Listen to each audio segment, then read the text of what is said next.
Bueno, me sentí un poco sorprendida primero, no sabía bien de qué íbamos a hablar, si íbamos a hablar de la parte privada de nutrición o íbamos a hablar de bromatología, pero bueno, en el transcurso de la entrevista me sentí muy cómoda, me sentí acompañada, sentí que las preguntas también estaban encaminadas y que me ayudaba en lo que ella decía a contestar, a saber qué decir. Así que bueno, muy a gusto. Y los espero en la parte privada, en la calle Siria, al frente de la Clínica Villa Dolores, los consultorios privados. Mi teléfono es 3544-585103. Ahí pueden sacar turnos y los espero los días martes a la tarde atiendo. Nos encontramos en nuestro valle, por supuesto, hablando de temas que seguramente te van a interesar. ¿Por qué? Porque tiene que ver con la educación, con la salud, entre otras cosas de cultura, historias de vida, cuestiones que tienen que ver con una profesión que a veces conocemos, pero no tanto. Y en esta ocasión vamos a hablar de nutrición. Vamos a hablar de todo lo que tenés que saber en cuanto a la alimentación. ¿Cómo comemos? ¿Cómo influye el deporte? ¿Cómo influyen las emociones? ¿Cómo está el contexto social también influyendo en ese sentido? Por eso le invitamos a la licenciada Carolina Huargo. Ella es nutricionista y también es directora de bromatología e higiene del gobierno de la ciudad de Villa Dolores. Carolina, bienvenida. Bueno, muchísimas gracias, Vane. Muy buena la presentación, muchísimas gracias. ¿Me faltó algo? No, si me faltó algo me va a corregir seguramente. Pero bueno, hablamos un poquito de nutrición y hoy quizás es algo que se escucha mucho, ¿no? ¿Cómo es que vos empezás a decidir, a estudiar, a formarte en todo lo que tiene que ver con este ámbito, ¿no? De la alimentación? ¿Cómo es que empezás? ¿Cómo surge? Bueno, en realidad no me voy a estudiar nutrición, es como que yo sabía que venía por el lado del alimento y la alimentación, pero no lo tenía muy en claro. Empecé estudiando bromatología, la primera carrera que hago es bromatología, era una tecnicatura y sentía como que quería conocer más. Faltaba más sobre el alimento, entonces me puse a estudiar industrias alimentarias y me gustaba, pero me faltaba la parte de qué sucedía con el alimento una vez ingerido. Entonces ahí me puse a estudiar nutrición. En el año 2003 ingresé a la carrera. Y bueno, siempre tiene que ver, ¿no?, con una historia de vida, con resolver situaciones. Yo me imagino, sí. Caro, de chica, de pequeña, ¿no? Porque siempre, muchas veces el juego a veces determina qué es lo que nos gusta, empezamos a llamarnos la atención a alguna situación. ¿A vos te pasó eso de chica? Sí.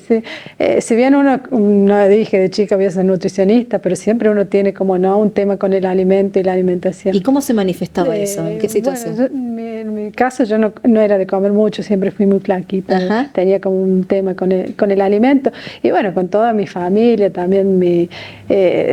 Si uno se pone a analizar un poco, ¿no?, todos los fallecimientos, la mayoría de los fallecimientos de la familia vienen por cuestiones relacionadas con la mala alimentación. Mira vos. Bueno, a ver, esto es algo muy importante. ¿Por qué? Porque a veces los antecedentes, lo que traemos de nuestra familia, de nuestra historia, tienen esta duda y esta connotación a ver de qué se trata y ¿puedo hacer algo yo al respecto para evitarlo? ¿Viene por ahí también, Caro? Por ahí viene la cuestión, ¿no? Mi abuela también fallece, bueno, tenía obesidad, mi abuelo cáncer de páncreas, mi papá cáncer de hígado, o sea, como todo estaba relacionado con una cuestión alimentaria y como que yo tenía que resolver, me sentía con esa... Y con esto que, bueno, hoy ya te encuentras ya profesional trabajando, empezaste a encontrar situaciones de esto pudo haber sido por tal situación, o se pudo haber resuelto de otra forma. Siempre, viste que la alimentación está muy relacionado a lo emocional, a las vivencias de cada uno. No es solamente el alimento, sino todo el contexto que se da en cuanto al alimento, ¿no? Sí, ¿y cómo te encuentra vos? ¿Cómo te encuentras? A veces le echamos la culpa al alimento, pero no tiene nada que ver. Quizás es el componente que empieza a tomar determinaciones, pero la cabeza influye mucho. Y a través de eso que influye mucho, el deporte, ¿qué hacemos el deporte? Bueno, el deporte en este momento es como mi cable tierra, es lo que me saca, ¿no? de la rutina, de donde descargo. No, estoy fascinada, digamos. Contale a la gente que no es el ajedrez lo que hace ella. Hago running, corro, salgo a correr. ¿Cómo surge esto también de correr? Y en la pandemia, como no estaban los gimnasios abiertos, no se podía hacer actividad, entonces primero empecé a caminar y después, como era muy corto el espacio para caminar, porque no se podía salir más de... Bueno, ¿te acordás que eran por días, por tiempo, por terminación de documento? Entonces estaba muy condicionado. Entonces salí a correr como para ganar tiempo y hacer más actividad, y después me anoté en una maratón de la municipalidad, en el Maratón de la Vida, que se hizo en diciembre del 2020, y llegué con lo justo, eran 8 kilómetros, y llegué con lo justo, y dije, nada, no puedo... Si me gusta correr, tengo que entrenar, tengo que prepararme para esto. Entonces ahí ingresé en un grupo de running que se llama MTA, y ahí, bueno, ahí entrenamos los martes, jueves y sábado en la montaña. Y bueno, y ahí me enganché, y bueno, y van de la mano, ¿no? La alimentación y la actividad física. Por más que uno tenga una buena alimentación, si no haces actividad física... es la combinación, o sea, una cosa sin la otra no está. No puedes hacer deporte si no estás bien alimentado, y no podés estar bien alimentado si no incluís el deporte. Es algo que uno necesita del otro, y te encuentra también, bueno, hoy ejerciendo un rol muy importante que tiene que ver con la dirección de bromatología e higiene, en donde, bueno, hoy, si bien nos encuentra en una situación complicada, en pandemia fue también lo suyo, ¿o no? ¿Te tocó también eso? Sí, en pandemia fue también complicado porque no había nadie, y había casos de dengue, se confundían con COVID, teníamos que salir a fumigar, no había nadie en la calle, nos estaban fumigando. Haciendo un poco de todo. Sí, hicimos de todo en pandemia, fue complicado, y bueno, justo entraba la gestión, y el debut fue el tema del dengue, la pandemia, fue una época complicada. Bueno, ahora ya, como ya el último año, ya estamos... es otra, o sea, me imagino, Caro, que esto que fue un desafío empezar, o sea, no empezaste de a poquito con la adaptación, a ver qué onda, cómo te sentís y qué proyectos hay. Ni siquiera había agenda, era el día a día. Día a día, aparte de la agenda, ¿no? Era el día a día. Por suerte yo había estado en otra gestión, había estado en el 2007, había estado en la dirección de bromatología, tuve del 2007 al 2010, tenía experiencia, sabía más o menos de qué se trataba, cómo se trabajaba en el área de bromatología, pero venía con esa experiencia, pero la pandemia nos atravesó a todos, y nos hizo ver un montón de cuestiones y cambiar hábitos de trabajo, y bueno. Esto que vos mencionás, el tema de la alimentación, ¿no? Hoy estamos atravesando esta situación del dengue, ¿no? Y el tema de los cuidados y la prevención, que está bueno, siempre se habla del descacharreo, pero hablamos mucho de la responsabilidad que tenemos como ciudadanos, o sea, hablamos de fumigación, pero la gran parte está en nosotros, ¿no? El cuidado. Exactamente, eso siempre destacamos, ¿no? Que desde el municipio se puede fumigar, se puede pasar el recolector de basura, llevar la chatarra, pero esto es entre todos, porque cuando tenemos que fumigar ya es tarde, porque ya está la enfermedad, ya está el dengue, la enfermedad del dengue, ya está el mosquito infectado. Entonces nosotros tenemos que anticipar, tenemos que evitar que circule la enfermedad. ¿Y cómo lo hacemos? Manteniendo los patios limpios, acomodados, no acumulando agua. No es fácil,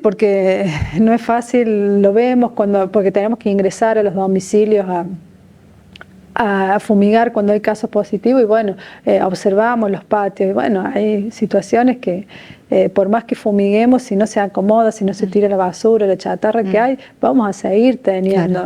Porque esa fumigación que dura ese tiempito, ese ratito, y ya está. Ya está, matamos el mosquito que anda dando vuelta, el mosquito adulto. Pero el problema es la larva. La larva, que vamos a seguir teniendo un mosquito. Aedes aegypti, también a aclarar, ¿no? El mosquito que se cría, se reproduce en aguas claras, en lugares oscuros, paredes rígidas, donde hay poca cantidad de agua. Hay un montón, hay por todos lados, hay mucho. Lo que no quiere decir que todos tengan dengue. Claro. Por eso también aclararlo. Sí. Entonces, nosotros fumigamos cuando está la enfermedad, cuando están los casos de dengue. Ahí sí, para matar el mosquito para evitar que siga picando. Bueno, y este protocolo que se sigue desde el gobierno de la ciudad y también, bueno, teniendo en cuenta el momento que se está viviendo, que se está transitando. Y hablando de esto que tiene que ver con la nutrición, hoy sobre todo los adolescentes, ¿no? El hecho de nos cuesta que los chicos coman verduras y frutas. ¿Por qué cuesta tanto? Es impresionante. Bueno, los autos también, ¿no? Sí, pero sí. es como que tratar de generar el hábito cuesta. ¿Por qué es esto, Caro? Eso, los adolescentes son complicados, ¿no? Sí. Yo doy clases en 7º año en una escuela en Villa Sarmiento y bueno, yo siempre como tema transversal toco el tema de la alimentación y trabajamos con la alimentación.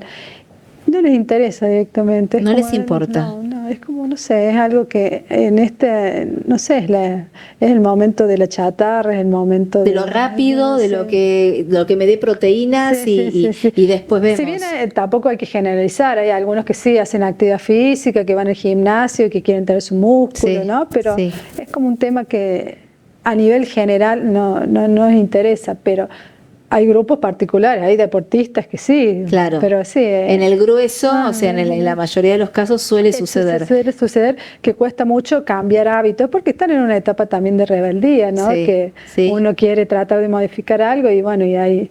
Bueno, a veces hay que modificar por situaciones como, por ejemplo, la celiaquía, que a veces se presenta en alguna familia en donde muchas veces tiene que ver con la genética, o sea, viene de arrastre, pero cuando este caso ya se está diagnosticado y ya está instalado, es un cambio radical también para la familia. Toda la familia, en el caso de la escuela también, para los compañeros. Hemos tenido en la escuela casos y bueno, la cocinera tiene que empezar a cocinar productos, alimentos sin TAC, le tienen que mandar los alimentos para poder elaborarlos. Sí. O sea que desde ahí viene el cambio, ¿no? Desde el cambio en los compañeros, conocer cómo es la enfermedad. Sí. Entonces, perdón, hay un montón de cambios que realizar y bueno, y que afrontar y que son difíciles, ¿no? Por ahí hay no solamente el chico, sino todo el entorno, toda la familia.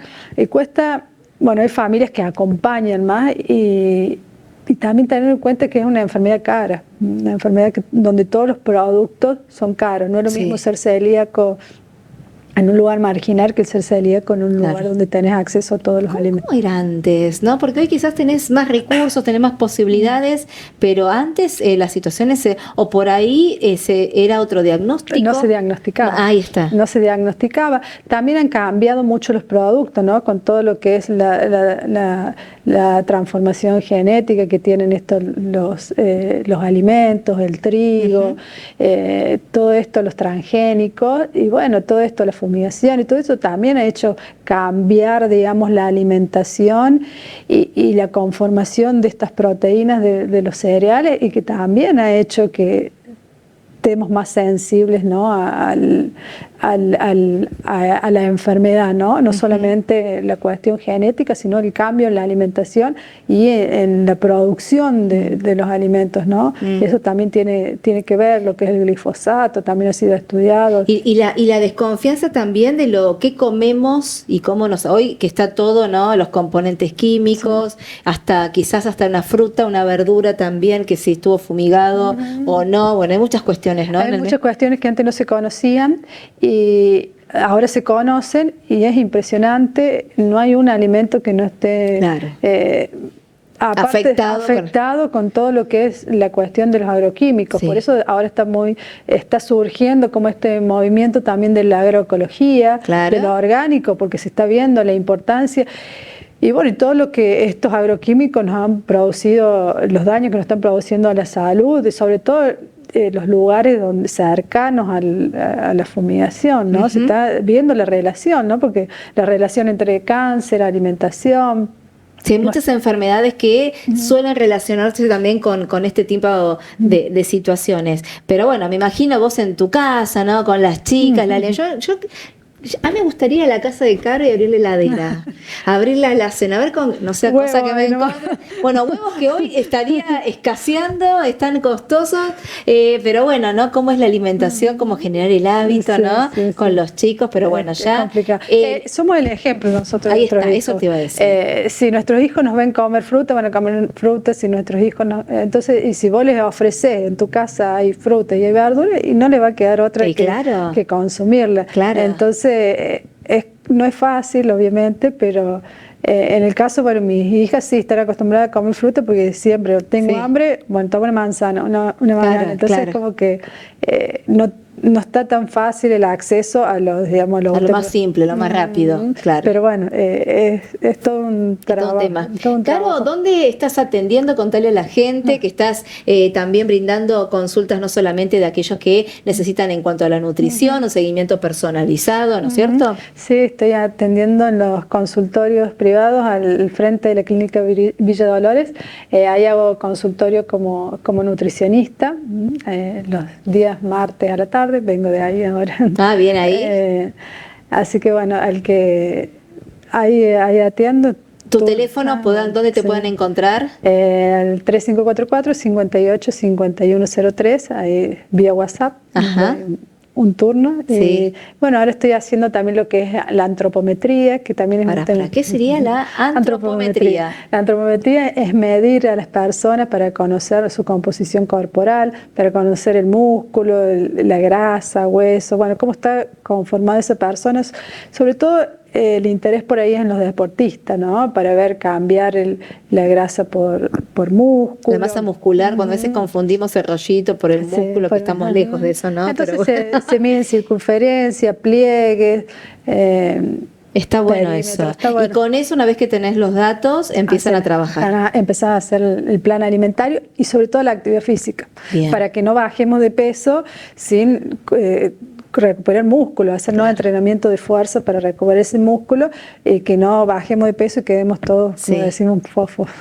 Bueno, ahí está, ¿viste? Cuando decimos, bueno, esto es inversión, ¿no? Claro. No, esto nos está haciendo mal cuando hablamos de grasa, cuando hablamos de que estamos comiendo rápido, estamos comiendo mal, las emociones no nos ayudan, o sea, son muchas cosas adversas, ¿no? La parte emocional en la nutrición es impresionante, hay que controlar de alguna forma las emociones, porque todo no desencadena en el alimento, o no comemos, o comemos mal, o comemos de más. Con culpa, ¿no? Entonces sí, cuando uno tiene que bajar de peso, cuando va a hacer un plan alimentario, trabajamos mucho en la cuestión emocional, cómo influye el alimento en las emociones de esa persona. Y la hidratación, ¿no? Fundamental. Sí, también. Sí, hidratación. La hablamos, junto con la alimentación, obviamente hidratación, actividad física y manejo de emociones. Esos serían como las tres cuestiones a trabajar, porque sí, por ahí hacemos el plan alimentario y todo, pero bueno, si no... Está faltando el otro, está faltando una pata.